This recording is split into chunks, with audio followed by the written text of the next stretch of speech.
Makan ketan umurnya tua, bawa pedang petani. Apa kabar teman-teman semuanya? Mari kita mulai presentasi pada hari ini. Assalamualaikum warahmatullahi wabarakatuh. Selamat siang. Perkenalkan, saya atas nama Nur Aini Sulistandrom dengan NIM akhir 013 dari kelas PAI 3A. Di sini saya akan memaparkan materi tentang pengelolaan kelas guna memenuhi tugas mata kuliah etika profesi dengan dosen mampu Bapak Oktio Franky Biantaro. Pembahasan yang pertama yakni pengertian pengelolaan kelas. Nah, pengelolaan kelas adalah suatu usaha yang dilakukan oleh penanggung jawab kegiatan belajar mengajar agar dapat terlaksana kegiatan belajar seperti yang diharapkan, yang bertujuan untuk menciptakan dan mempertahankan suasana kelas yang efektif. Pembelajaran yang efektif itu dapat dilakukan dengan menciptakan motivasi siswa untuk selalu ikut terlibat dan berperan serta dalam proses pembelajaran di kelas. Nah, hal dalam mengelola kelas sehingga proses pembelajaran dapat berjalan secara efektif.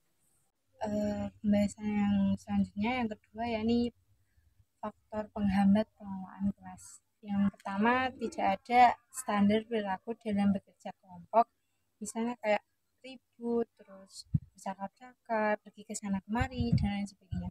Yang kedua, reaksi negatif terhadap anggota kelompok, misalnya kayak ya ribut, bermusuhan, terus mengucilkan, terus merendahkan kelompok bodoh atau apapun itu, dan lain sebagainya. Yang ketiga, mudah mereaksi negatif atau terganggu. Misalnya ini kayak didatangi monitor, terus tamu-tamu, iklim yang berubah, dan lain sebagainya. Yang keempat, moral rendah, permusuhan agresif. Misalnya kayak dalam lembaga alat-alat belajar itu kurang, terus kurangnya uang, dan lain sebagainya. Terus yang kelima, tidak mampu menyesuaikan dengan lingkungan yang berubah seperti tugas-tugas tambahan, terus anggota kelas yang baru, terus situasi baru, dan lain sebagainya. Nah, berikut tentang faktor penghambatan yang dimaksud itu tadi. Itu yang pertama, guru. Guru sebagai seorang pendidik tentunya ia juga mempunyai banyak kekurangan. Nah, kekurangan itu bisa menjadi penyebab terhambatnya kreativitas pada diri guru tersebut. Seperti yang pertama, tipe kepemimpinannya. Yang kedua, kepribadian guru. Terus yang ketiga, pengetahuan guru.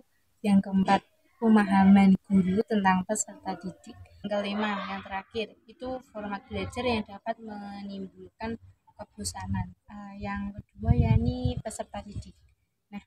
Nah, anak didik itu mempunyai hak dan kewajiban, maka sebagai anak didik itu mereka harus sadar kalau mereka itu mengganggu temannya yang sedang belajar. Jadi dia tidak melaksanakan kewajiban. Terus pembiasaan mengikuti tata tertib sekolah itu merupakan hak mereka, maka apabila tidak mereka penuhi berarti mereka tidak sadar akan kewajiban mereka. Pembahasan yang ketiga yaitu lingkungan keluarga. Nah, tingkah laku peserta didik itu dalam kelas merupakan pencerminan keadaan keluarganya. Sikap otoriter orang tua akan tercermin dari tingkah laku peserta didik yang agresif dan apatis. Kebiasaan yang kurang baik di lingkungan keluarga seperti tidak tertib, terus tidak patuh pada disiplin, terus kebebasan yang berlebihan atau terlampau, terkekang. Nah, itu merupakan latar belakang yang menyebabkan peserta didik itu melanggar di kelas. Baik, yang terakhir yaitu yang keempat yaitu fasilitas. Fasilitas yang ada merupakan faktor penting upaya guru untuk memaksimalkan programnya. Fasilitas yang kurang lengkap akan menjadi kendala yang berarti bagi seorang guru dalam beraktivitas. Kendala tersebut di dalam kelas yang begitu banyak dan besar kecilnya ruangan tidak sebanding dengan jumlah siswa dan keterbatasan alat penunjang mata pelajaran.